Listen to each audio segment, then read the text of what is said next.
आज का भी टॉपिक बहुत इम्पोर्टेंट है कॉम्पिटिटिव पॉइंट ऑफ व्यू से। बोर्ड एग्जाम दोनों तरफ यहाँ से भी क्वेश्चंस पूछे जाते हैं अक्सर। आज क्या देखेंगे, अभी तक हम लोग सारा कैपेसिटेंस का सीरीज, पैरेलल कॉम्बिनेशन, जो भी है सारी चीज़ें हम लोग कॉन्सेप्ट आराम से सी इक्विवेलेंट निकालना जानेंगे। आज हम लोग देखेंगे कि डाइलेक्ट्रिक यदि कैपेसिटर के अंदर में डाला जा रहा है, जैसे दो प्लेट है, दो प्लेट के बीच में डाइलेक्ट्रिक रख दिए, तब क्या होगा। ये भी सोचना है कि डाइलेक्ट्रिक क्यों रखते हैं। डाइलेक्ट्रिक एक क्या है, एक मटेरियल प्रॉपर्टी है। पहले तो यानी आज हम लोग का लेक्चर रहेगा effect of dielectric, effect of dielectric in capacitor. किसी भी कैपेसिटर में डाइलेक्ट्रिक को डालने से क्या होगा, what is the effect, effect in capacitor. First तो अंडरस्टैंड करना पड़ेगा डाइलेक्ट्रिक है क्या। जैसे जनरली हम लोग क्या देखते हैं मटेरियल प्रॉपर्टी में, जैसे कंडक्टर नाम सुन चुके हैं, इंसुलेटर का नाम सुन चुके हैं, उसी तरह से सेमीकंडक्टर के बारे में भी जान चुके हैं, राइट। ये सारे के बारे में मटेरियल प्रॉपर्टी, कंडक्टर क्या है, किसी भी मटेरियल प्रॉपर्टी है। कंडक्टर में फ्री इलेक्ट्रॉन्स बहुत सारे होते हैं, करंट इजीली फ्लो करता है। इंसुलेटर में क्या है, आपके फ्री इलेक्ट्रॉन्स नहीं रहते हैं, करंट इजीली फ्लो नहीं करता है। अच्छा, कंडक्टर के इनसाइड में हम लोग जानते हैं इलेक्ट्रिक फील्ड जीरो होता है, राइट। इन सेमी कंडक्टर में दोनों बिहेवियर होते हैं, कंडक्टर और नॉन कंडक्टर दोनों का बिहेवियर होता है। तो डाइलेक्ट्रिक तब क्या है, व्हाट इज द डाइलेक्ट्रिक। ये भी एक मटेरियल प्रॉपर्टी है, फोर्थ, ये भी फोर्थ एक प्रॉपर्टी है, मटेरियल प्रॉपर्टी है। इसमें क्या खासियत क्या है, करंट फ्लो नहीं होगा, current do not flow. Insulator में भी करंट फ्लो नहीं होता है और इसमें भी मैं बोल रहा हूँ करंट फ्लो नहीं होता है। तब दोनों में डिफरेंस क्या है, आई एम सेइंग कि इंसुलेटर डाइलेक्ट्रिक को मैंने बोला कि डाइलेक्ट्रिक में करंट फ्लो नहीं होता है, ठीक है। ये do not allow the current को फ्लो करने से रोकता है डाइलेक्ट्रिक। इंसुलेटर भी यही काम करता है, वो भी करंट से को फ्लो उसमें भी नहीं होता है। तो what is the basic difference between dielectric and insulator. तो इसमें जब करंट फ्लो नहीं होता तो इलेक्ट्रिक फील्ड जीरो। इंसुलेटर के मटेरियल के इनसाइड में करंट यदि फ्लो नहीं, तो रबर जैसे दस्ताना ये सब यूज करते हैं ना इंसुलेटर, तो उसमें इसीलिए यूज करते हैं कि करंट का फ्लो नहीं हो, अंदर में इलेक्ट्रिक फील्ड जीरो रहता है। बट डाइलेक्ट्रिक में क्या होगा, करंट फ्लो नहीं होगा लेकिन इलेक्ट्रिक फील्ड एग्जिस्ट करेगा। तो इंसुलेटर और डाइलेक्ट्रिक में डिफरेंस क्या हो गया कि इंसुलेटर भी करंट को फ्लो नहीं करने देता है, डाइलेक्ट्रिक भी करंट को फ्लो नहीं करने देता है। इंसुलेटर के अंदर इलेक्ट्रिक फील्ड जीरो, यहाँ पर इलेक्ट्रिक फील्ड का वैल्यू रहेगा। यहाँ पर मटेरियल के इनसाइड में इलेक्ट्रिक फील्ड का वैल्यू रहेगा, इलेक्ट्रिक फील्ड एग्जिस्ट। जैसे माइका, ग्लास, ये सब क्या है, dielectric. Example of dielectric, mica, glass, ये सब क्या है, डाइलेक्ट्रिक। तो ये चौथा है, आज आप एक मटेरियल प्रॉपर्टी देखे डाइलेक्ट्रिक। कंडक्टर में करंट इजीली फ्लो करता है बिकॉज यहाँ पर बहुत सारे फ्री इलेक्ट्रॉन्स हैं। इलेक्ट्रिक फील्ड लेंगे inside the conductor zero in electrostatic. हम लोग पढ़ते हैं ना, इलेक्ट्रोस्टैटिक कंडीशन में इलेक्ट्रिक फील्ड कंडक्टर के अंदर जीरो रहेगा, राइट। क्योंकि इलेक्ट्रोस्टैटिक क्या करता है भाई, चार्ज का फ्लो नहीं होता है, चार्ज स्टेशनरी रखते हैं। लेकिन कंडक्टर के अंदर में यदि इलेक्ट्रिक फील्ड एग्जिस्ट करेगा तो क्या हुआ, चार्ज का फ्लो स्टार्ट हो जाएगा। इसीलिए हम लोग बोलते हैं कंडक्टर के इनसाइड में कोई इलेक्ट्रिक फील्ड नहीं होता है। इंसुलेटर में हम लोग क्या बोलते हैं भाई, करंट यहाँ भी करंट का फ्लो नहीं होता है, इलेक्ट्रिक फील्ड भी जीरो हो गया। सेमी कंडक्टर में बोथ प्रॉपर्टी यानी कंडक्टर और इंसुलेटर दोनों प्रॉपर्टी इसमें एग्जिस्ट कर सकता है, जैसे जर्मेनियम, सिलिकॉन, ये सब क्या है, सेमीकंडक्टर है। और डाइलेक्ट्रिक क्या है, डाइलेक्ट्रिक में भी करंट फ्लो नहीं होता है। तो डिफरेंस बिटवीन इंसुलेटर और डाइलेक्ट्रिक क्या है भाई, तो इंसुलेटर में इलेक्ट्रिक फील्ड जीरो होता है, बट डाइलेक्ट्रिक में इलेक्ट्रिक फील्ड एग्जिस्ट करेगा। That is basic concept. Dielectric material में करंट का फ्लो नहीं होगा और बट लेकिन इलेक्ट्रिक फील्ड एग्जिस्ट करेगा। ग्लास, माइका, ये सब एग्जाम्पल है डाइलेक्ट्रिक का। ये पहले तो ये डाइलेक्ट्रिक क्या मटेरियल किस तरह का उसको अंडरस्टैंड किए। अब इसको कैपेसिटर में क्यों यूज करते हैं, क्या जरूरत पड़ गई, हमें क्या जरूरत पड़ गई, why you use the capacitor. तो पहले तो एक चीज ध्यान देने की बात है, अभी तक हम लोग जो कैपेसिटर पढ़े हैं, क्या पढ़े हैं, इस पर प्लस क्यू चार्ज आ जाता है, इस पर माइनस क्यू कैसे देते हैं, सेल के थ्रू सेल लगा देते हैं दोनों प्लेट में। एक प्लेट को पॉजिटिव टर्मिनल से जोड़ देते हैं, दूसरे प्लेट को नेगेटिव टर्मिनल से जोड़ देते हैं। एक पर प्लस क्यू चार्ज आ जाएगा, दूसरे पर माइनस क्यू आ जाएगा। लेकिन अब क्या होगा, और इसके बीच में हम लोग सेपरेशन वेरी स्मॉल डी रखते हैं। आप ध्यान से समझिए कि किसी भी प्लेट के इनसाइड में जो इलेक्ट्रिक फील्ड है, इलेक्ट्रिक फील्ड हम लोग निकाले थे ई नेट, एक किसी भी इनफाइनाइट प्लेट के कारण इलेक्ट्रिक फील्ड का वैल्यू कितना होता है, याद आ रहा है, 2-3 दिन पहले ही बताया हूँ, सिग्मा के टर्म में बताओ। भुला जाते तो गॉसियन लॉ लगाओ ना, सिलेंडर गॉस लॉ लगाओ, फटाक देना। गॉसियन सरफेस यहाँ कैसा हो जाएगा, सिलेंडर इस तरह का। ये पेज है, इसको इनसाइड डाल दो, आर पार गॉसियन सरफेस हो गया। इलेक्ट्रिक फील्ड क्या होगा, ये पॉजिटिव चार्ज प्लेट यदि है तो अवे फ्रॉम दैट पॉइंट, यहाँ पर ई हो गया गॉसियन सरफेस, यहाँ पर ई हो गया, कर्व सरफेस पर क्या हो गया, परपेंडिकुलर दोनों हो गया सरफेस एरिया और इलेक्ट्रिक फील्ड। कर्व सरफेस के कारण E dot D A zero हो जाएगा, सिर्फ दो के कारण रहेगा E A, 2 E left hand side में हो गया, इक्वल टू क्या रहता है Gauss law, E dot D S equal to Q upon epsilon naught, तो क्यू अपॉन एप्सिलॉन नॉट कर दो, तो कितना आ गया, 2EA equal to Q upon epsilon not. यहाँ से इलेक्ट्रिक फील्ड क्या हो गया, Q upon 2A epsilon naught.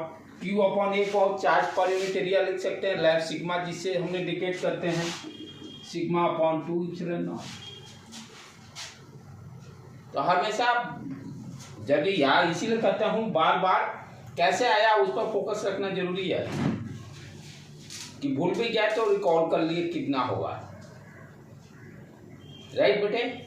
तो पॉजिटिव प्लेट के कारण कितना यहाँ पर हो गया, ये ई sigma upon 2 epsilon not. Negative plate के कारण डायरेक्शन टुवर्ड्स द प्लेट, दोनों के कारण होगा ना, ये पॉजिटिव है, इसके कारण इलेक्ट्रिक फील्ड किसी भी पॉइंट पर सिग्मा अपॉन 2 एप्सिलॉन नॉट। दूसरा नेगेटिव है तो towards the electric field, towards the plate रहेगा नेगेटिव चार्ज के कारण, उसका भी वैल्यू कितना होगा, सिग्मा अपॉन 2 एप्सिलॉन। दोनों का डायरेक्शन सेम, दोनों ऐड हो जाएंगे। कैपेसिटर के अंदर किसी भी पॉइंट पर इलेक्ट्रिक फील्ड निकालना होगा तो क्या होगा, दोनों ऐड, नेट इलेक्ट्रिक फील्ड, तो नेट इलेक्ट्रिक फील्ड कितना होगा, सिग्मा अपॉन एप्सिलॉन नॉट। दो प्लेट के बीच में एक पर प्लस क्यू चार्ज, दूसरे पर minus Q charge. E net direction positive से नेगेटिव, डायरेक्शन पॉजिटिव से नेगेटिव। तो इस इलेक्ट्रिक फील्ड के कारण क्या होगा, ध्यान से समझो कि ये इलेक्ट्रिक फील्ड क्या करेगा, इस प्लेट को अपने साइड खींचेगा, F equal to Q E से, क्यू चार्ज कैपिटल रखते हैं, खींचेगा। Electric field force per unit charge हम लोग लिखते हैं ना, F equal to Q E. तो उसी तरह से ये नेगेटिव प्लेट है, इस इलेक्ट्रिक फील्ड का नेगेटिव प्लेट भी क्या करेगा, इसको भी खींचेगा इधर।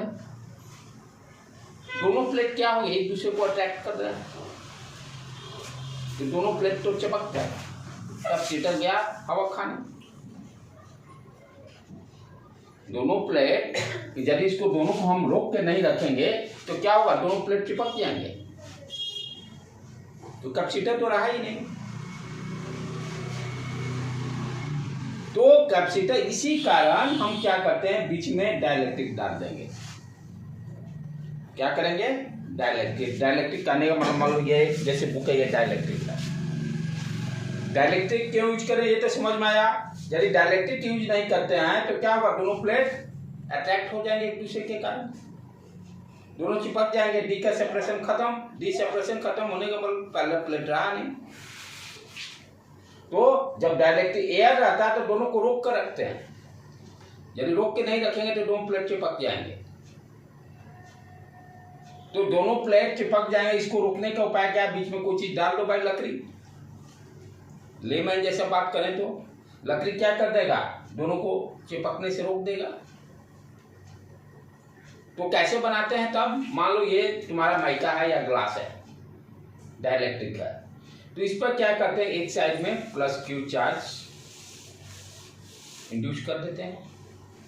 मेटल शीट इस पर मेटल से इसको कोटिंग कर दिए डाइलेक्ट्रिक को, दूसरे साइड भी मेटल से कोटिंग कर दिए, राइट। अब उसके बाद सेल से जोड़ देंगे इसको, इस पर प्लस क्यू चार्ज आ जाएगा, इस पर माइनस क्यू चार्ज आ जाएगा।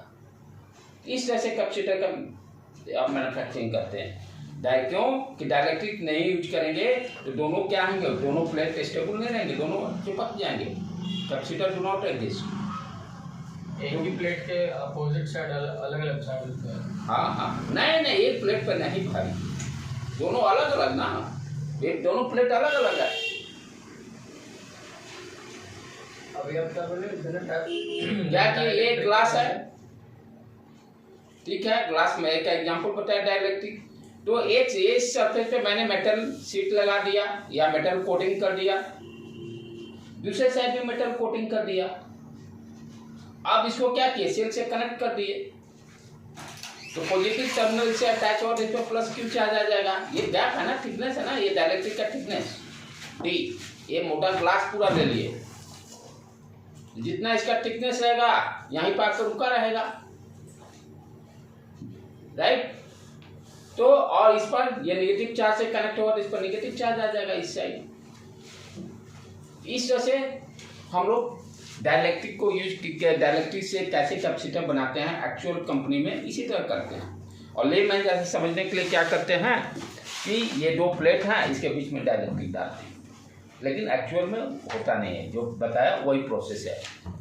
तो क्यों यूज कर रहे हैं, ये तो डाइलेक्ट्रिक का समझ में आया कि दोनों कैपेसिटर एक दूसरे से जाकर चिपके नहीं, स्टिक नहीं करे और स्टेबल रहेगा, इसीलिए हम लोग डाइलेक्ट्रिक यूज करते हैं। और डाइलेक्ट्रिक का ध्यान देना है, प्रॉपर्टी क्या है, चार्ज डू नॉट फ्लो, यानी current do not flow but electric field अंदर में रहेगा। ये खासियत है डाइलेक्ट्रिक का। अब इससे फायदा क्या होगा, ये चीजों को समझना है कि डाइलेक्ट्रिक यूज करने से क्या मिलेगा। यदि कोई फायदा नहीं हो तो यूज ही नहीं करेंगे। एक तो फायदा दिखाई दिया भाई, दोनों को चिपकने से रोक देंगे। अब दूसरा फायदा इन टर्म्स ऑफ, क्योंकि इलेक्ट्रोस्टैटिक जब पढ़ रहे हैं तो हम इलेक्ट्रिक फील्ड के टर्म में समझेंगे, इलेक्ट्रिक फील्ड बढ़ेगा कि घटेगा, पोटेंशियल डिफरेंस बढ़ेगा कि घटेगा, कैपेसिटेंस का वैल्यू बढ़ेगा कि घटेगा, यही तीन टर्म पढ़ रहे हैं। तो हम लोग 1 by 1 चीज़ों को अंडरस्टैंड करेंगे कि इलेक्ट्रिक फील्ड बढ़ेगा कि घटेगा, पहले उसका तो पोटेंशियल डिफरेंस देखेंगे, दोनों प्लेट के बीच में बढ़ेगा कि घटेगा, लास्ट में कैपेसिटेंस देखेंगे, राइट। तो ये कॉन्सेप्ट है। अब स्टार्ट करते हैं इसको, इलेक्ट्रिक फील्ड पर क्या इम्पैक्ट पड़ेगा। ये बहुत ही इंपॉर्टेंट चैप्टर है, concept wise very very important. और लगभग जो मेरा अनुमान है कि 100 में 5 ही बच्चे का कॉन्सेप्ट इस पर क्लियर आता है, क्योंकि लास्ट जाते जाते बच्चे थक जाते हैं। कहानी क्या है, आसान है, लेकिन चैप्टर लंबा होता, लास्ट जाते जाते सोचते यार कितना पढ़ छोड़ता। तो इसीलिए लेकिन जो पेशेंस बनाए रखा वो नॉलेज अपना।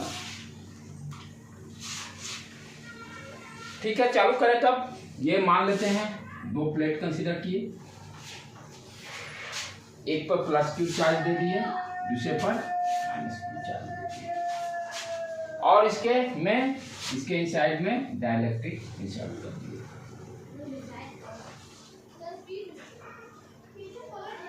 अब ध्यान से देखो क्या हो रहा है।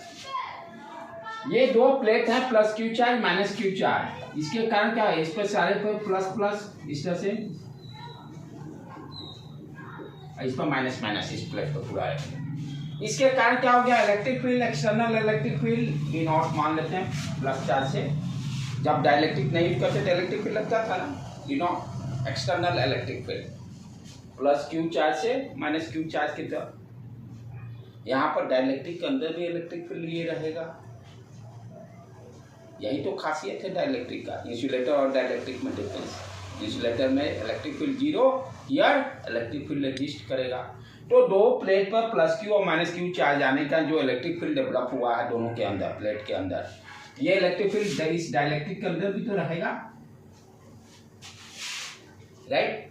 ये क्या करेगा डाइलेक्ट्रिक, ये इलेक्ट्रिक फील्ड क्या करेगा, ये फोर्स, डेफिनेटली इलेक्ट्रिक फील्ड है तो फोर्स लगाएगा।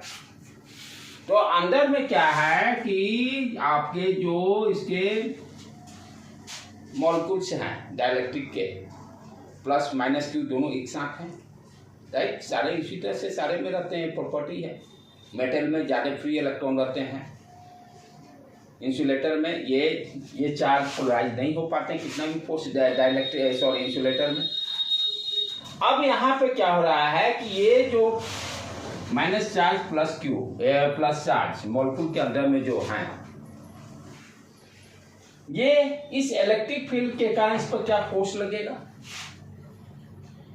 तो ये इलेक्ट्रिक फील्ड क्या करेगा, प्लस क्यू चार्ज को धक्का देकर इस साइड इलेक्ट्रिक फील्ड सारे को लेके आ जाएगा, क्योंकि प्लस चार्ज पर इलेक्ट्रिक फील्ड के डायरेक्शन में ही फोर्स लगेगा।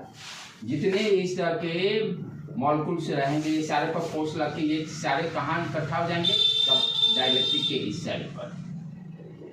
किसके कारण, इस एक्सटर्नल इलेक्ट्रिक फील्ड के कारण, दोनों प्लेट के कारण जो डेवलप हुआ है। और माइनस चार्ज यहाँ पे इकट्ठे हो जाएंगे, इस माइनस चार्ज पे इधर फोर्स लगेगा, सब यहाँ पे इकट्ठे हो जाएंगे,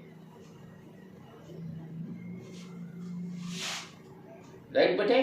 दो प्लेट लिए, एक पे प्लस क्यू चार्ज लगे, दूसरे पे माइनस क्यू चार्ज, डाइलेक्ट्रिक को डाले तो क्या हुआ, डाइलेक्ट्रिक के एक सरफेस पर माइनस चार्ज इंड्यूस हो गया और दूसरे सरफेस पर प्लस क्यू चार्ज इंड्यूस हो गया। अब क्या ये चार्ज इसके बराबर होगा कि कम होगा, डेफिनेटली कम होगा, डेफिनेटली कम होगा। यदि मेटल यूज करेंगे तो बराबर रहेगा, कि मेटल में बहुत सारे फ्री इलेक्ट्रॉन्स हैं, मेटल्स में बहुत सारे फ्री इलेक्ट्रॉन है, तो डेफिनेटली ये डाइलेक्ट्रिक है भाई, तो यहाँ पर इसके रिस्पेक्ट में ये कम इंड्यूस करेगा चार्ज। तो डाइलेक्ट्रिक, जैसे ही दो प्लेट के बीच में डाइलेक्ट्रिक डालते हैं तो पहला क्या आया कैरेक्टर, डाइलेक्ट्रिक के दो सरफेस पर ऑपोजिट चार्जेस इंड्यूस हो गए। ये प्लस चार्ज है तो यहाँ माइनस है तो प्लस चार्ज। अब ये क्या करेगा, ये जो डाइलेक्ट्रिक के अंदर जो चार्ज पोलराइज होगा, एक साइड पॉजिटिव चार्ज आ गया, एक साइड, इसको क्या बोलते हैं, polarization of the charge. Atomic structure में हम लोग वहाँ पढ़ते थे थोड़ा बहुत, चार्ज पोलराइज होगा। जैसे बताया था ना, पोलराइजेशन का कॉन्सेप्ट क्या है, भीड़ में हिंदू मुस्लिम सब हैं, अब दोनों को मॉब को सेपरेट कर दिया, हिंदू को अलग कर दिए, मुस्लिम को अलग कर दिए, तो पोलराइज होगा। इसी को पॉलिटिशियन बोलते हैं पोलराइज्ड वोट। यहाँ भी क्या थे, प्लस माइनस सब एक साथ थे, तो इलेक्ट्रिक फील्ड क्या किया, पोलराइज कर दिया, प्लस को एक साइड कर दिया, माइनस को एक साइड कर दिया। अब इसका फायदा क्या है, नुकसान क्या है, वो चीज देखें। तो जब ये प्लस इधर आ गया, माइनस इधर आ गया, तो यहाँ फिर तो इलेक्ट्रिक फील्ड डाइलेक्ट्रिक के अंदर भी तो एग्जिस्ट करेगा, इसके कारण, इंड्यूस चार्ज के कारण। ये तो रहेगा ही एक्सटर्नल इलेक्ट्रिक फील्ड, प्लस जो चार्ज इंड्यूस हुआ है डाइलेक्ट्रिक में सरफेस पर, ये भी तो इलेक्ट्रिक फील्ड इंड्यूस करेगा, EI, जिसको कि इंड्यूस इलेक्ट्रिक फील्ड बोलेंगे, जिसका कि डायरेक्शन एक्सटर्नल इलेक्ट्रिक फील्ड के अपोजिट है, जिसका डायरेक्शन एक्सटर्नल इलेक्ट्रिक फील्ड के अपोजिट है। तो हमें क्या देख रहे हैं, पहला पैरामीटर कि डाइलेक्ट्रिक इंसर्ट करने से इलेक्ट्रिक फील्ड बढ़ेगा कि घटेगा, पहला चीज एनालाइज कर रहे हैं। पहला फैक्टर क्या देख रहे हैं कि कैपेसिटर के अंदर डाइलेक्ट्रिक डालने से इलेक्ट्रिक फील्ड पर क्या असर पड़ेगा। इनिशियली यदि डाइलेक्ट्रिक नहीं रहता तो इलेक्ट्रिक फील्ड E0 है, अब डाइलेक्ट्रिक डालने से इलेक्ट्रिक फील्ड बढ़ेगा कि घटेगा। हमने क्या देखा भाई, इलेक्ट्रिक फील्ड यहाँ नेट इलेक्ट्रिक फील्ड कितना आ गया, E0 माइनस EI, यही है ना बेटे, क्लियर? कोई डाउट इसमें? इस चीज को दम समझिए, नहीं समझिए तो बहुत मुश्किल रहेगा। तो डाइलेक्ट्रिक को डालने से क्या हो गया, डाइलेक्ट्रिक के अंदर इलेक्ट्रिक फील्ड एक्सटर्नल तो ये है ही, plus internally induced electric field का डायरेक्शन ये है, positive to negative, opposite direction. तो दैट इलेक्ट्रिक फील्ड क्या हो गया, डाइलेक्ट्रिक के अंदर E not minus E I. E not का वैल्यू डेफिनेटली ज्यादा रहेगा इंड्यूस चार्ज, क्योंकि ये इंड्यूस चार्ज कम है ना। फॉर्मूला क्या निकाले थे अभी, इलेक्ट्रिक फील्ड बराबर सिग्मा अपॉन एप्सिलॉन नॉट, दो प्लेट के अंदर।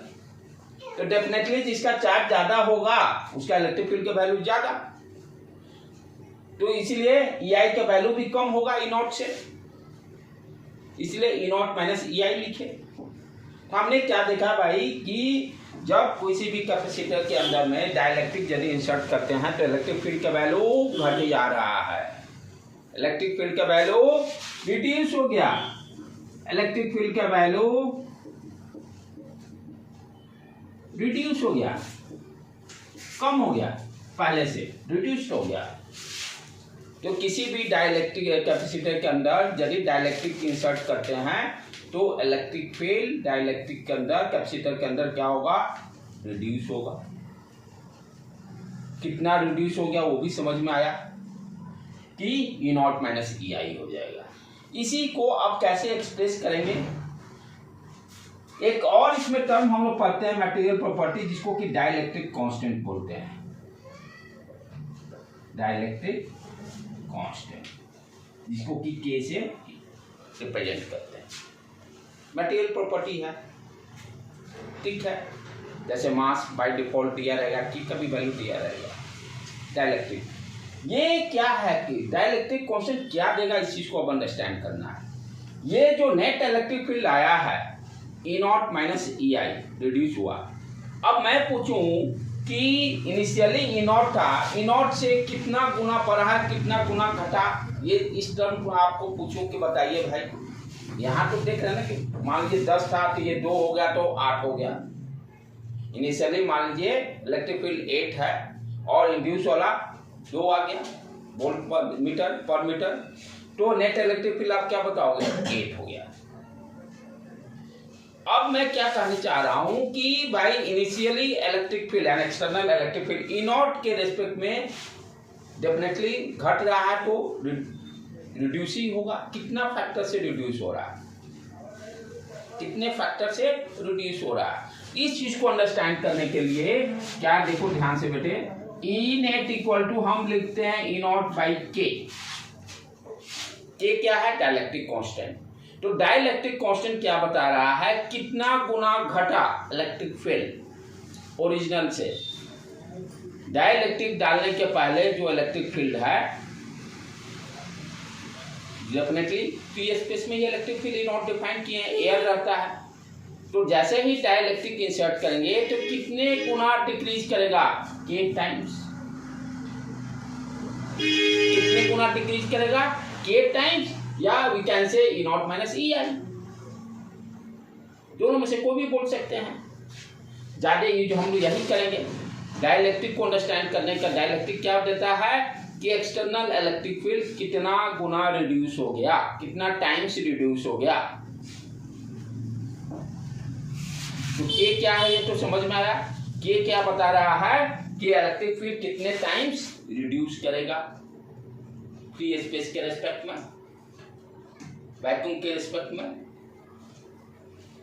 ये डाइलेक्ट्रिक है, डाइलेक्ट्रिक का कॉन्सेप्ट है, ठीक है। तो हमने क्या देखा कि भाई इलेक्ट्रिक फील्ड जो है किसी भी पैरेलल प्लेट कैपेसिटर के अंदर डाइलेक्ट्रिक डालते हैं तो इलेक्ट्रिक फील्ड के टाइम्स रिड्यूस कर दे रहा है। पहले ई नॉट था, अब ई नॉट बाई के हो गया। पहले ई नॉट था, अब ई नॉट बाई के हो गया, ठीक है। इस पॉइंट को यहां मेंशन कर दे कि इलेक्ट्रिक फील्ड जो होगा, कहीं इसको साइड में लिख दें,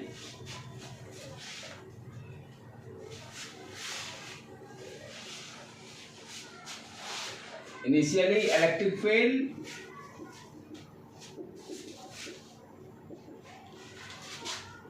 ई नॉट था, अब डाइलेक्ट्रिक डालने के बाद इलेक्ट्रिक फील्ड कितना हो गया, electric field after filling the dielectric E not by K times, यानी ई नॉट से ई नॉट बाई के हो गया। इनिशियली ई नॉट था, अब ई नॉट बाई के डिक्रीज कर गया।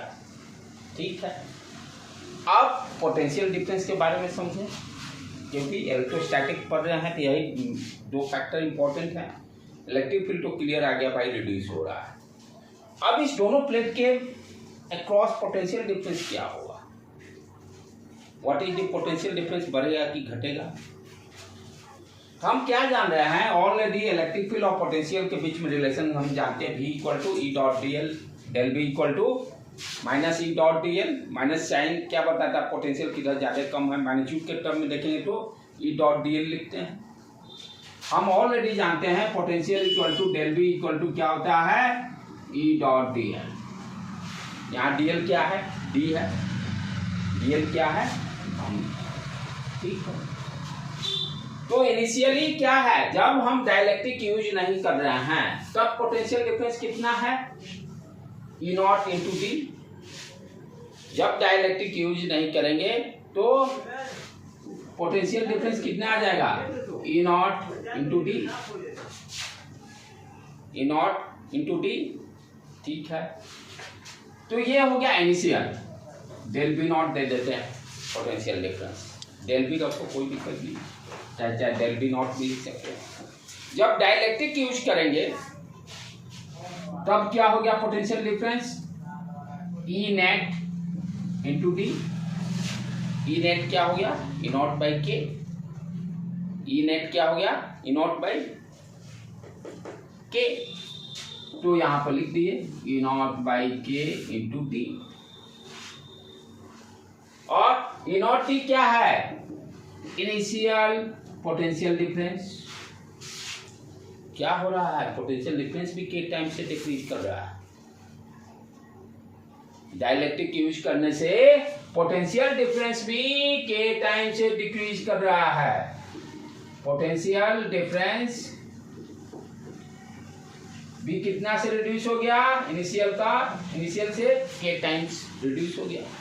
इलेक्ट्रिक फील्ड भी के टाइम से रिड्यूस हो गया, पोटेंशियल डिफरेंस भी के टाइम से रिड्यूस हो गया। दो इंपॉर्टेंट पॉइंट आया, डाइलेक्ट्रिक इंसर्ट करने के कारण दोनों प्लेट के क्रॉस इलेक्ट्रिक फील्ड के टाइम्स रिड्यूस हो गया, पोटेंशियल डिफरेंस भी के टाइम्स रिड्यूस हो गया। अब तीसरा फैक्टर बचा कैपेसिटेंस, क्या होगा, राइट, उसको देख ले हम लोग। कैपेसिटेंस क्या होगा, तो कैपेसिटेंस जो डिफाइन कैसे करते हैं, Q equal to C V, Q equal to C B.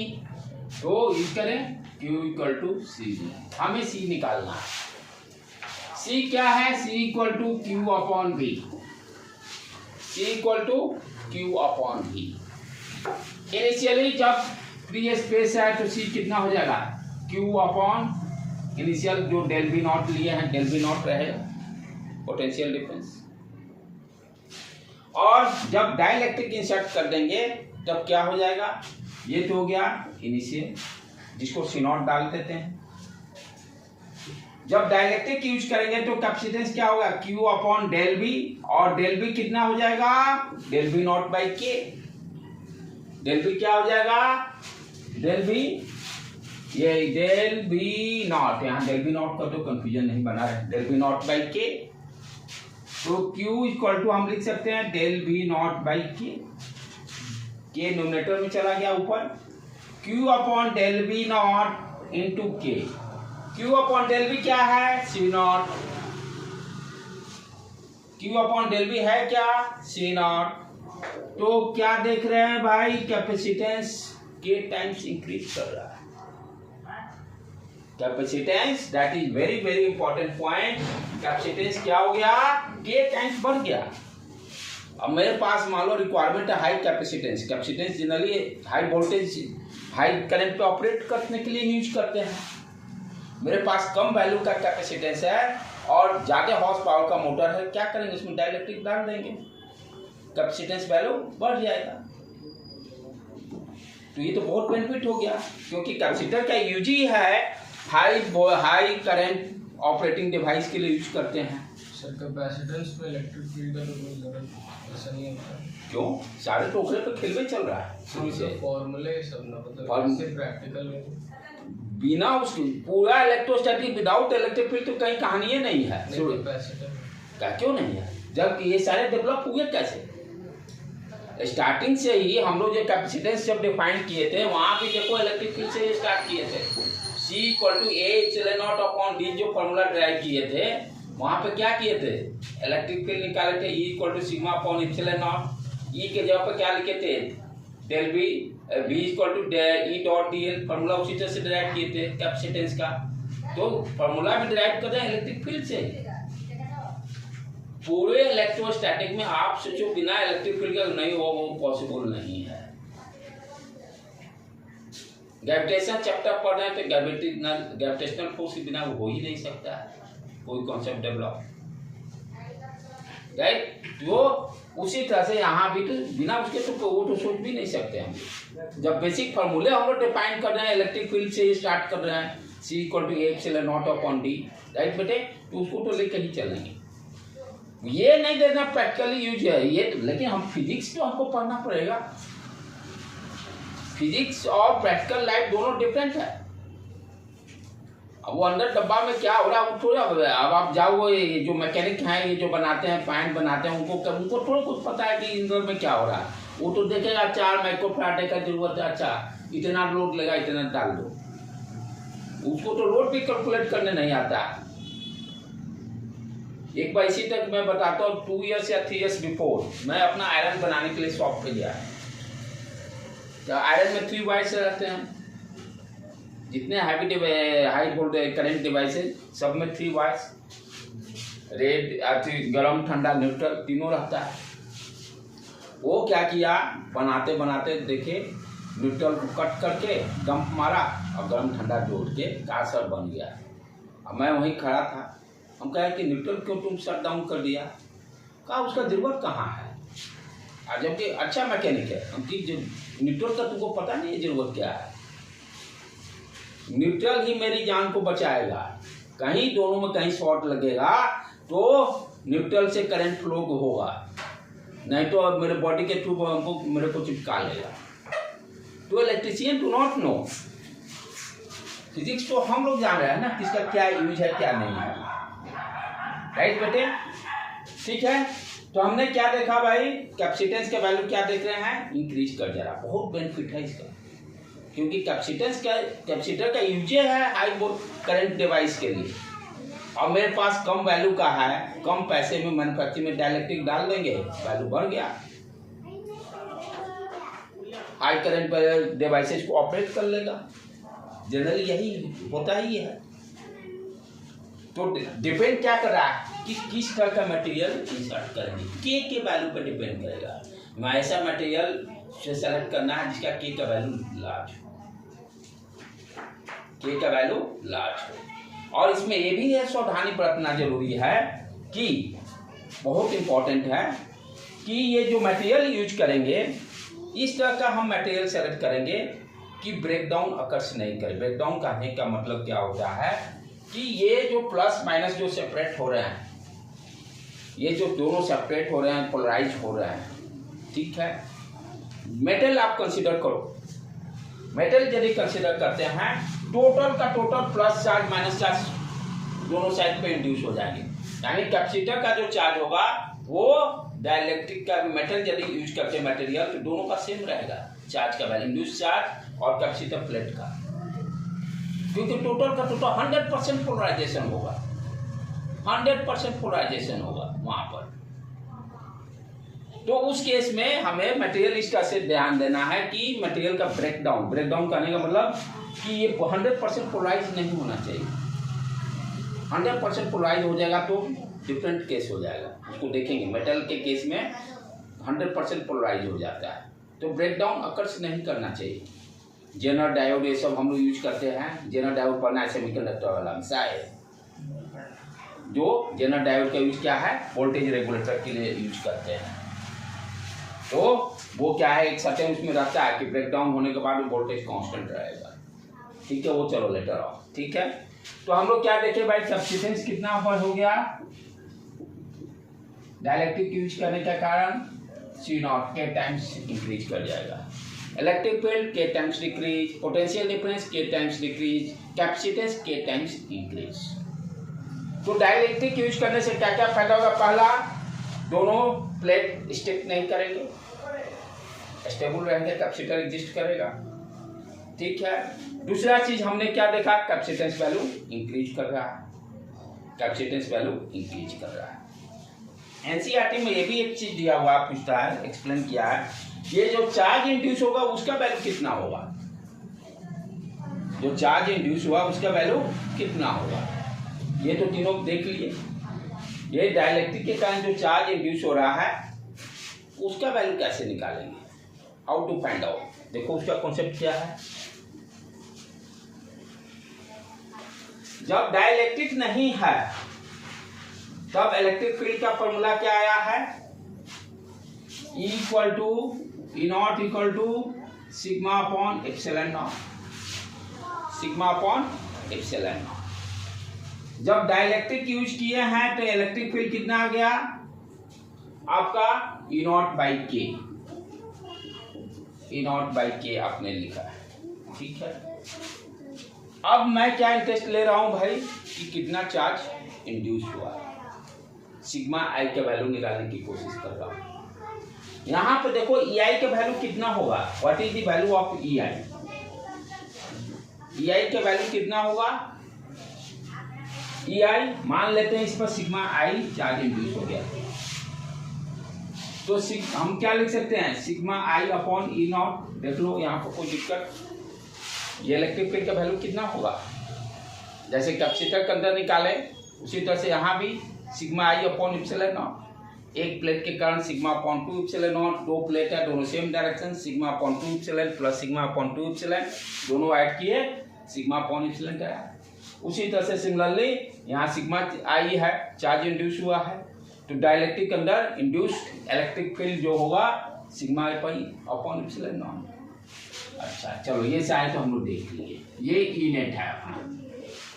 E net equal to we can write E not external electric field minus induced electric field E N. यही starting यहीं से मैं किया था, स्टार्टिंग मैंने यहीं से किया था कि डाइलेक्ट्रिक डालने के बाद नेट इलेक्ट्रिक फील्ड क्या हो गया?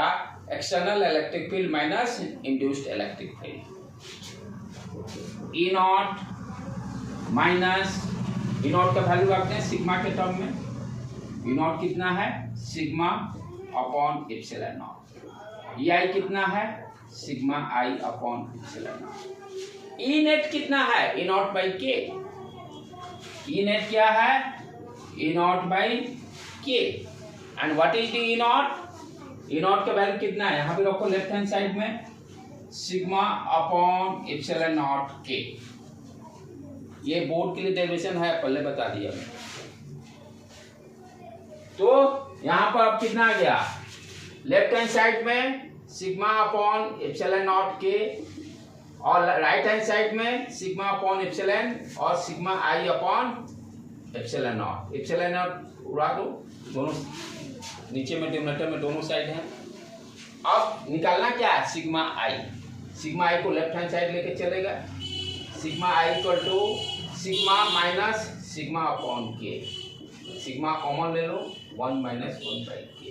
This formula is very very important competitive points view से भी। तो इंड्यूस्ड चार्ज डेंसिटी कितना हो गया? Sigma 1 minus 1 by K. Sigma I equal to sigma 1 minus 1 by K. कैसे किए? क्लियर है? ओके, जाके इसको जरूर प्रैक्टिस कीजिएगा, क्योंकि इससे डेरिवेशन पूछेगा तो यही पूछेगा। तो हम लोग क्या देखे, आप पॉइंट को समरी अप करें। जो थ्योरी कॉन्सेप्ट है कि कोई भी कैपेसिटर है उसके अंदर में डाइलेक्ट्रिक यदि यूज करते हैं तो पहला क्या होगा? प्लेट को स्टिक करने से बचाएगा डाइलेक्ट्रिक। डाइलेक्ट्रिक का प्रॉपर्टी क्या है? करंट फ्लो नहीं होगा बट इलेक्ट्रिक फील्ड एग्जिस्ट करेगा, ठीक। डाइलेक्ट्रिक यूज करने से फायदा क्या मिला? देखिए हम लोग इलेक्ट्रिक फील्ड रिड्यूस हो गया K टाइम्स, डाइलेक्ट्रिक कांस्टेंट कैसे बता रहा है, क्या बताता है, इलेक्ट्रिक फील्ड कितना टाइम्स रिड्यूस हो रहा है, तो E not by K reduce हो गया, पोटेंशियल डिफरेंस भी रिड्यूस हो गया K times, but capacitance value increases by K times, capacitance value increases by K times. Charge induce कितना हुआ, charge density sigma I equal to sigma 1 minus 1 by K। अब ध्यान दो, यदि PS डाइलेक्ट्रिक एयर का dielectric value कितना होगा, air का डाइलेक्ट्रिक वैल्यू कितना होगा, 9 समथिंग, 9 ए का, हाँ समथिंग राइट जा रहे हो, अप्रोक्सीमेटली कितना लेंगे, 9 into 10 to the power। नहीं 10 पर का, यहाँ देखो लॉजिक लगाओ, sigma I equal to sigma 1 minus 1 by K, यही है। यदि हम एयर की बात कर रहे हैं, क्या किसकी बात कर रहे हैं, एयर की बात कर रहे हैं, तो जब एयर ही हो गया तो चार्ज जो भी इंड्यूस हो, ये दोनों चार्ज तो सेम ही होंगे। क्या कर रहे हैं हम, पूछ रहे हैं डाइलेक्ट्रिक ऑफ द एयर की क्या वैल्यू क्या होगा डाइलेक्ट्रिक, तो जितना इलेक्ट्रिक फील्ड था उतना ही रहेगा। अरे डाइलेक्ट्रिक हटा दो ना, पूरा एयर कर दो, तो क्या कर रहे हैं इस एयर, जब मैंने क्या क्वेश्चन पूछा, what is the dielectric of air, means अब पूरा पूरा एयर ही हो गया, पूरा का पूरा एयर ही हो गया, दोनों प्लेट के बीच में, दोनों प्लेट के बीच में पूरा एयर ही हो गया। तो इससे यदि हमको कोरिलेट करना होगा तो इंड्यूस चार्ज और प्लेट पे चार्ज दोनों बराबर ही रहेंगे, दोनों बराबर ही रहेंगे। बराबर कब होगा, दोनों बराबर कब होगा, जब K का वैल्यू इंफिनिटी रखेंगे, K इक्वल टू इंफिनिटी रखेंगे तो ये वैल्यू टर्म 0। कुछ यहाँ गड़बड़ कर रहा हूँ क्या मैं, वो ये कुछ गड़बड़ जा रहा है, रुक जाइए एक मिनट, थोड़ा सा देख लेना। मेटल का थोड़ा सा यहाँ मैं कुछ गड़बड़ बता रहा हूँ, 1 मिनट। मेटल का, एयर का 1, ओके, हाँ ठीक है, देखो गड़बड़ जा रहा है। हम लोग का क्या क्वेश्चन है, what is the dielectric of air, यदि एयर रहे तब K का वैल्यू क्या होगा। तो जब एयर रहेगा तो इनिशियल जो इलेक्ट्रिक फील्ड था बाद में भी तो वही रहेगा, इनिशियली इलेक्ट्रिक फील्ड एयर के प्रेजेंस में है ना, E नॉट। तो जब इफ आई एम आस्किंग कि what is the electric field of the air, dielectric air का डाइलेक्ट्रिक कितना हुआ, तो पूरा का पूरा क्या हो गया, डाइलेक्ट्रिक तो रहा, एयर ही तो रहा, इलेक्ट्रिक फील्ड जो इनिशियल था बाद में भी वही रहेगा, E नेट।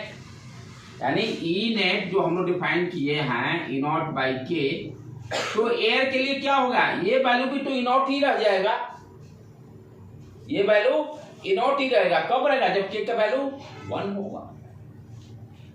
तो एयर के लिए डाइलेक्ट्रिक का वैल्यू क्या हो गया, 1। एयर के लिए डाइलेक्ट्रिक का वैल्यू क्या हो गया, 1। तो फॉर एयर के लिए K का वैल्यू कितना हो गया, 1। अच्छा, अब डाइलेक्ट्रिक के जगह पर यदि हम मेटल यूज कर लें, डाइलेक्ट्रिक के जगह पर मेटल यूज कर लें, तब K का वैल्यू क्या होगा। डाइलेक्ट्रिक के जगह पर यदि मेटल को यूज कर लिया जाए तो मेटल में क्या होगा, सारा 100% पोलराइजेशन होगा, यानी इंड्यूस चार्ज और प्लेट का चार्ज दोनों बराबर ही रहेंगे। जो पहले कम होता था वो कम तो रहेगा नहीं, इन्फिनिटी हो जाएगा। ये सारे सब नीट के लिए इंपॉर्टेंट क्वेश्चन है।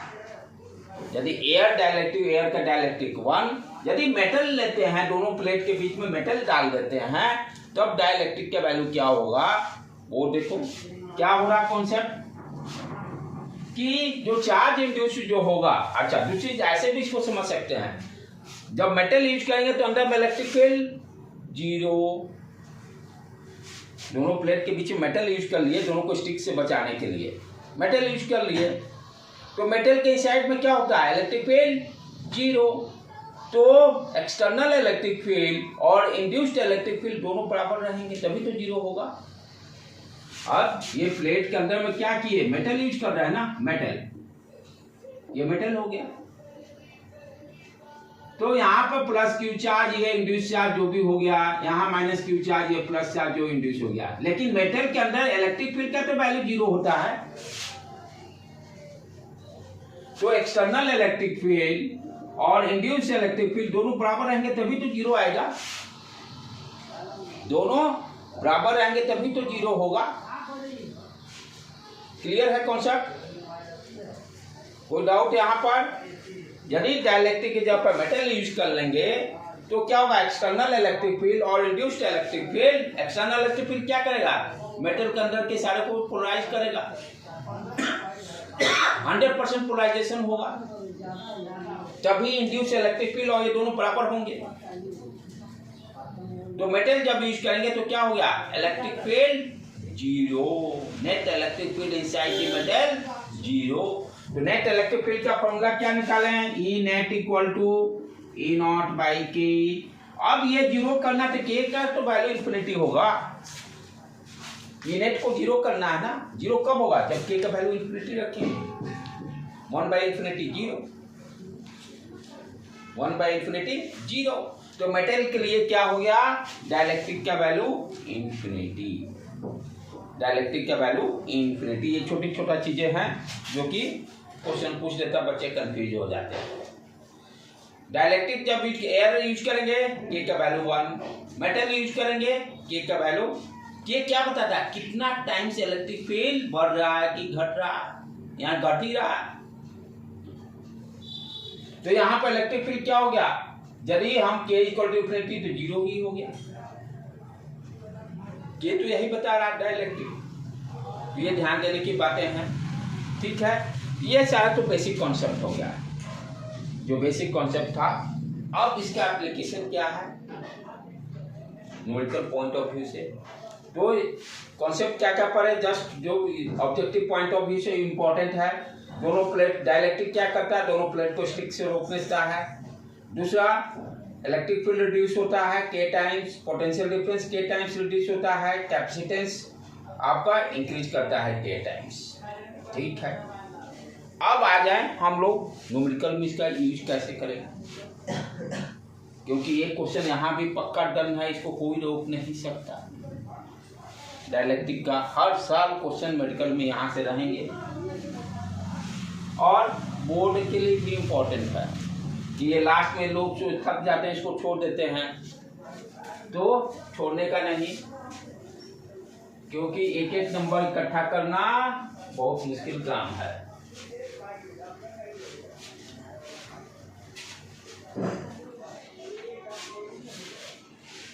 जो खिलाड़ी रहता है, जिसको सिलेक्शन है, वो आसान आसान चीज को जोड़ते जाता है, जो जो आसान चीज है उसको जोड़ जोड़ के नंबर को बढ़ाते चला जाएगा। और क्या होता है, जनरल लड़का सोचता है सब कर लेगा, सब पढ़ लेगा, टप्पल आसान वाला छोड़ देगा। यही सब समझदारी रखना है। अब न्यूमेरिकल में इसका कैसे यूज करेंगे, मान लो ये कोई डाइलेक्ट्रिक कंसीडर करेंगे, सॉरी पहला प्लेट कंसीडर किए, इसमें क्या कर रहे हैं, प्रॉब्लम किसका करेगा कि कोई भी दो प्लेट है, पहला प्लेट, उसमें हम पार्शियली डाइलेक्ट्रिक को इंसर्ट कर रहे हैं, यानी कुछ भाग एयर रहेगा और कुछ भाग डाइलेक्ट्रिक रहेगा, यानी इसमें हम डाइलेक्ट्रिक इंसर्ट कर दिए। पार्शियली करने का मतलब कुछ भाग खाली रहा, we can understand like that. और आपसे तब पूछता है find the equivalent capacitance, find the equivalent capacitance. इसका दे दिया एरिया ए हो गया, ठीक है, ये एयर है, ये डाइलेक्ट्रिक है जिसका वैल्यू के दे दिया, राइट। इसका थिकनेस मान लो डाइलेक्ट्रिक का टी दे दिया, राइट। ये दोनों प्लेट के बीच का सेपरेशन डी दे दिया। अब आपसे पूछ रहा है व्हाट इज दी इक्विवेलेंट। इसका भी स्टेप फिक्स है, किसी तरह का कुछ स्टेप्स को आपको फॉलो अप करना है। फिजिक्स में यही ध्यान देना है, जो कुछ प्रॉब्लम्स के जैसे ट्रिक है उसको स्टेप्स को फॉलो कीजिएगा तभी बनेगा। नहीं तो माथा फटते रह जाएगा, नहीं बनेगा। जब तक स्टेप फॉलो नहीं होगा तब तक नहीं बनेगा। ठीक है, तो पार्शियली फिल कर दिए। अब क्या क्या हुआ, शुरुआत सब जगह इलेक्ट्रिक फील्ड से ही चालू रखना है। ये तो एयर हो गया। इस एयर में इलेक्ट्रिक फील्ड कितना हुआ, डायरेक्शन तो यही रहा, E नॉट लिख देंगे, E नॉट। इस डाइलेक्ट्रिक के अंदर कितना हो गया, E नॉट बाई के। डाइलेक्ट्रिक के अंदर कितना हो गया, E not by K. Direction तो यही रहा, E नेट इक्वल टू लिखे थे ना, E not minus EI equal to E not by K. Direction ज्यादा से कम की तरफ, यानी लेफ्ट से राइट की तरफ ही था। हमें निकालना है कि C इक्विवेलेंट कितना होगा। अब देखो लॉजिक क्या है, Q इक्वल टू हम C भी जानते हैं। C जो डिफाइन कर रहे हैं, चार्ज को छेड़छाड़ नहीं करते हैं, खतरनाक चीज है। ठीक है, तो यदि यहाँ पर हम पोटेंशियल डिफरेंस निकाल लेते हैं V, C का वैल्यू निकल जाएगा। सब जगह यही काम कर रहे हैं। C निकालने के लिए what you are doing, Q upon del V potential difference निकाल लीजिए, C का वैल्यू निकल जाएगा, राइट। तो हम क्या करेंगे, यहाँ पर पोटेंशियल डिफरेंस दोनों प्लेट के क्रॉस निकाल लेंगे। और पोटेंशियल डिफरेंस कैसे निकालेंगे, जब इलेक्ट्रिक फील्ड मालूम है तो V equal to ED, V equal to ED। तो हम क्या कर रहे हैं, इस दोनों प्लेट के अंदर क्रॉस पोटेंशियल डिफरेंस मान लेते हैं। ये V1 यहाँ पर है, इसके क्रॉस ये V2 हो गया। दोनों को ऐड कर देंगे तो पोटेंशियल डिफरेंस निकल जाएगा दोनों प्लेट के क्रॉस। तो डेल V कितना हो गया, del V equal to V1 plus V2। और V कितना है, E नॉट, ये थिकनेस कितना हो गया, ये टोटल D दिया, तो ये D में से T को सब्सट्रैक्ट कर देते हैं, तो D माइनस T एयर वाला, D माइनस T ये गैप। तो क्या हो जाएगा, V1 E नॉट क्या है, V equal to E dot D। तो E not into D separation कितना है, D माइनस T। तो ब्रैकेट में यहां डाल देंगे D minus T plus V2 कितना हो गया, E नॉट बाई के इंटू T थिकनेस है ना। तो E नॉट इलेक्ट्रिक फील्ड कितना हो गया, E नॉट बाई के, और थिकनेस D के जगह पर यहाँ पर T। क्लियर। अब E नॉट को कॉमन निकाल लो बेटे, अंदर में क्या आ गया, D minus T plus T by के। E नॉट क्या होता है, अभी निकाले हैं दो प्लेट के अंदर, सिग्मा अपॉन इप्सिलन नॉट। क्या रख दो, sigma upon इप्सिलन not D minus T plus T by K.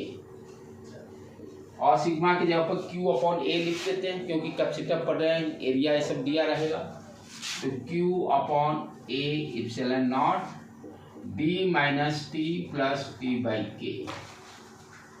अब C क्या है, Q upon del V। C क्या है, C equivalent Q upon del V। देखो यहाँ Q भी दिखाई दे रहा है, डेल V भी दिखाई दे रहा है। Q अपॉन डेल V यहाँ से कैलकुलेट कर लें, डेल V को नीचे भेज देते हैं, साहब को इधर लेके आ जाते हैं, Q को रहने देंगे इधर राइट हैंड साइड। तो ये अपना क्या आ गया, Q अपॉन डेल V। क्या किए, डेल V को इधर लेके आ गए, Q को यहाँ रहने, A इप्सिलन नॉट उधर भेज दिए, तो A इप्सिलन नॉट न्यूमरेटर में गया, और ये टोटल टर्म डिनोमिनेटर में चला गया। तो ये कितना आ गया, D minus T plus T by के। ये क्या दिया, C इक्विवेलेंट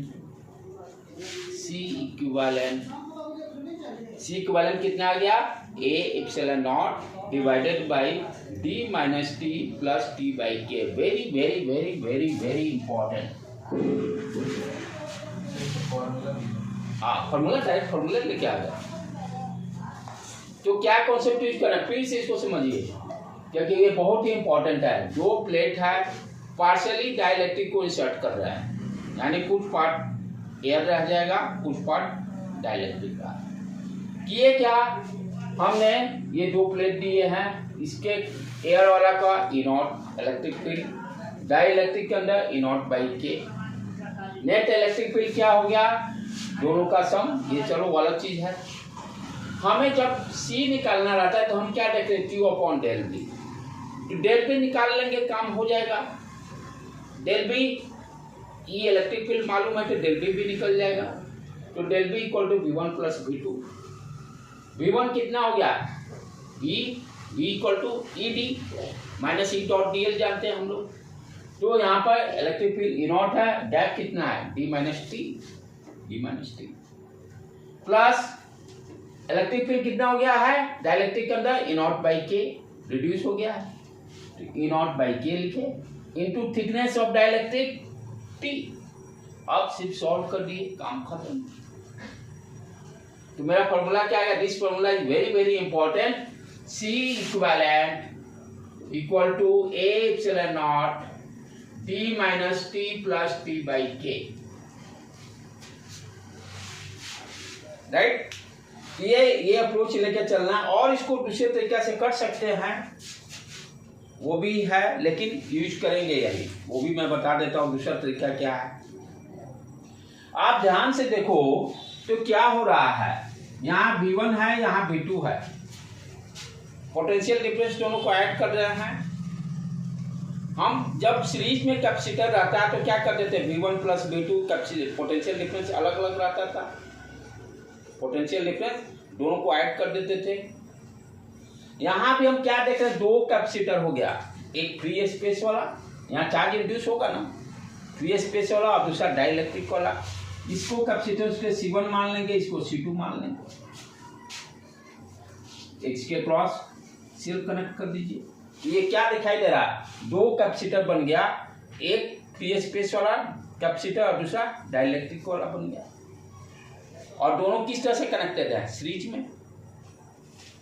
तो दोनों का C1 C2 निकाल के फॉर्मूला यूज कर लेंगे, दो कैपेसिटर सीरीज में अगर C1 C2 divided by C1 plus C2। C equivalent कैसे निकाल लेंगे, ये फॉर्मूला यूज कर लीजिए। यहाँ पर दो प्लेट आ गया, एक C1 और दूसरा C2, ये डाइलेक्ट्रिक वाला हो गया, ये एयर वाला हो गया कैपेसिटर, और इसके क्रॉस यही तो निकालना है। C इक्विवेलेंट कितना हो गया, C1 C2 divided by C1 plus C2। C1 कितना हो गया, A epsilon not upon D, D कितना है, D माइनस टी, और C2 कितना है, A, अच्छा C2 रिड्यूस, C2 के टाइम्स इंक्रीज करेगा ओरिजिनल का, तो यहाँ K डाल देंगे पहले, A एप्सिलॉन नॉट और थिकनेस T, ये ध्यान देना। अब इसको यहाँ पर रख देंगे, वही आ जाएगा फॉर्मूला, राइट।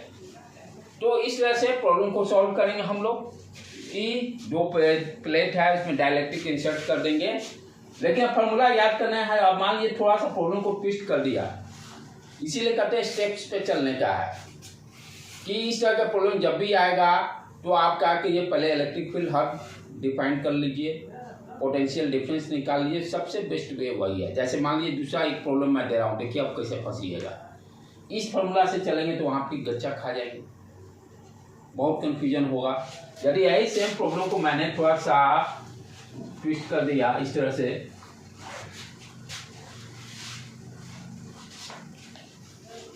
ये फिक्स है, ये आता है, इसको कोई नहीं रोक सकता, यही पैटर्न यही क्वेश्चन से आने हैं, इसको कोई नहीं रोक सकता है। यही तो कर, अब कंपटीशन बहुत आसान हो गया है, पैटर्न पहले से टीचर जानता है कि बच्चा जानता है ये क्वेश्चन आना है, पहले नहीं पता था, उसके पीछे भी लॉजिक है। अब आईआईटी बहुत डाउनफॉल में आ गया compare to 20 years before. 20 years before जो आईआईटी का रेपो था, उससे अब 20 टाइम्स अभी डिक्रीज हो गया आईआईटी का रेपो। रीजन बिहाइंड, पहले आईआईटी में जो प्रोफेसर रहते थे वो सारे आईआईटीएन रहते थे, थ्रू आउट आईआईटीएन, और एमएस फ्रॉम फॉरेन, और सारे अंडर 100 रैंकिंग वाले बच्चे रहते थे प्रोफेसर आईआईटी में। जिस टाइम हम लोग पढ़ते थे, यानी जब से ये IIT 7 IIT के तब तक ये मेंटेन रहा। उसके प्रोफेसर जो भी रहते थे दूसरे कॉलेज के पढ़े वाले कॉलेज को लेता ही नहीं था। Throughout BTech IIT, MS not IIT, MS भी MTech भी इंडिया से नहीं, फॉरेन से, PhD फॉरेन से। और वो सारे कौन बच्चे रहते थे? अंडर 100 रैंकिंग वाले, वो सारे प्रोफेसर रहते थे। और क्वेश्चन सेट कॉम्पिटिटिव का उन्हीं को करना है, वो तो ऑलरेडी क्रिएटिव माइंड रहता था। अब IIT इतने खुल गए हैं, आप स्टेट से भी NIT से भी कर लो, MTech जाके IIT से कर लो, PhD IIT से कर लो, आपका प्रोफेसर बन जाओगे। सही, पहले का क्वेश्चन तो IIT का इजी लग रहा है। आपको लग रहा है ना, क्योंकि अब रिसोर्सेज 20 years बिफोर का लेवल हो गया। पहले के एक एक क्वेश्चन एक नंबर वाला हिलाने में हालत खराब हो जाता था। जो IIT का टीचर पढ़ाता था, तैयारी कराता था, उनके लिए भी आफत हो जाती थी। हाँ, जो हम लोग कोचिंग जब पढ़ते थे, थ्रू आउट जो IIT बैकग्राउंड से रहते थे, उनको यानी 50, 100 में 50 नंबर लाना आफत हो जाता था सच्चाई में। एक एक नंबर के लिए ट्रिक रहता है। रीजन बिहाइंड यही था कि उस समय जो IIT क्वेश्चन सेट करता था, वो सारे प्रोफेसर जो रहते थे टॉप ट्रेन के रहते थे। अब आप IIT में चले जाओ, थ्रू आउट IITian एक भी प्रोफेसर नहीं मिलेगा, सब मिक्सिंग हो गया है। अब वो मिल ही नहीं रहा वो बच्चा, वो प्रोफेसर। NIT से मजबूरी में NIT से किया हुआ बीटेक बच्चा, फिर MTech IIT से किया हुआ, PhD IIT से, तो डेफिनेटली प्रोफेसर का लेवल बहुत डाउन हो गया। आप 10 प्रोफेसर में आप 8 देखोगे इसी तरह के मिलेंगे। अब वो क्या करते हैं, जैसे मैं हूँ NIT से हूँ, भाई उतना तो भगवान दिमाग दिया नहीं, जो अंडर रहता तो अंडर रैंक में रहता। तो अब मैं क्या करूँगा, IIT में अब मान लीजिए IIT मान लो जैसे कानपुर को सेट करना है, ये मान लो यहाँ पर फिर जी में पढ़ा रहा है अमन, तो मैं क्या करूँ भाई, क्वेश्चन मेरे को आ गया, फिजिक्स का सेट करना है। मैं कहूँगा अमन दोस्त है, बहुत नज़दीकी है, जानते हैं कि भाई ओपन नहीं करेगा, हम कहेंगे भाई जितना सैम्पल पेपर सारा भेज दो, हम क्वेश्चन सेट करना है। ये सारा फिर का जितना मटेरियल कंटेंट सब उठा के भेज दिया, हम उसी में से टेक के डाल दी। ये हो रहा फ्रेंड कि वहाँ के प्रोफेसर वो लेवल नहीं है, वो अब दूसरी जगह से उस सेट यानी इंस्टीट्यूशन से मंगा ले रहा है, 2-3 इंस्टीट्यूशन का मंगा लिया, उसी में से रैंडम अपना सेट कर दिया। राइट बेटे, तो इसीलिए कहते हैं आप पैटर्न पता है, सब कुछ पता है। अब यही प्रॉब्लम को थोड़ा सा मानो मॉडिफाई क्या किए, हम प्लेट ले लिए, 2 डाइलेक्ट्रिक कंसिडर किए, एक का डाइलेक्ट्रिक कांस्टेंट K1, ये T1 दिया हुआ थिकनेस, दूसरा डाइलेक्ट्रिक लिए T2 थिकनेस, K2 डाइलेक्ट्रिक, ये गैप D ले लिए दोनों प्लेट के बीच में। अब कहता फाइंड द C इक्विवेलेंट। अब यहाँ पर तो समस्या है भाई, C1 C2, ये C1 मान लिए, ये C2 मान लिए, ये C3 मान लिए, ये C4 मान लिए, ये C5 मान लिए, इस तरह से। अब 5 को का सीरीज का कैसे करेंगे, 2 का तो पता है C1 C2, चाहे 1/C इक्विवेलेंट पे करके बहुत लंबा हो जाएगा यदि उसे अप्रोच से चलेंगे। तो सबसे बेस्ट अप्रोच क्या है, दोनों प्लेट के क्रॉस पोटेंशियल डिफरेंस निकाल लीजिए। चुपचाप यहाँ पे क्या हो गया, इलेक्ट्रिक फील्ड E0, यहाँ पर इलेक्ट्रिक फील्ड क्या हो गया, E0/K1, फिर E0 ही रहेगा, फिर यहाँ पर E0/K2, यहाँ भी E0 ही रहेगा। राइट बेटे, हम क्या देख रहे हैं कि यहाँ पर कितने कैपेसिटर बन रहे हैं, ये तो E0, ठीक है, एयर ही है। एक कैपेसिटर इसको मान लिए C1, T1 वाले को, एक मान लिए T2 वाले को C2, यानी या तो V1 मान लो, V1 के टर्म में V1, V2 और V3, जो पूरा खाली स्पेस बच गया पोटेंशियल डिफरेंस। ये जैसे मान लो जो पोटेंशियल डिफरेंस आता है V01, ये V02, ये V03, ये तीनों का सम हम मान लिए V3, एयर वाला, एयर का पोटेंशियल डिफरेंस, एयर का पोटेंशियल डिफरेंस, ये तीनों को सम किए हम V3 मान लिए। राइट। तो हम क्या करेंगे, del V equal to V1 plus V2 plus V3।